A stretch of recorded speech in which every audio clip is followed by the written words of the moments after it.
সবার প্রথমে আপনাদের সবাইকে এখন এই ভিডিওটিতে একটি লাইক করে দিতে হবে এবং নিচে থাকা লাল কালারের সাবস্ক্রাইব বাটন থেকে সবাইকে সাবস্ক্রাইব করে সাদা করতে হবে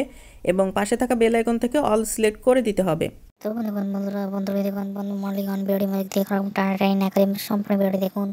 তো বন্ধুরা প্রাথমিক পরিস্থিতিতে আমরা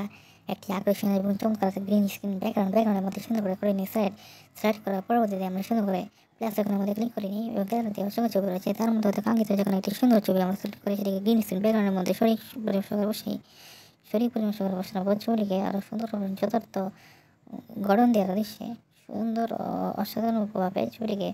বিভিন্ন ফাংশনাল টুলস করার সহায়তায় সঠিকভাবে কাস্টমাইজেশন করে করার পর প্রথম ছবির ওই প্রান্তে এগুলোর মধ্যে সেটিকে হলো কাস্টমাইজেশন করে সবগুলোকে ভালোভাবে আমরা সুন্দর একটি গঠন দিয়ে গ্যালারিতে সেভ করি। তো এগুলো আমি মনে করি চমৎকার সুন্দর কাঙ্ক্ষিত গ্রিন স্ক্রিন এডিটিং।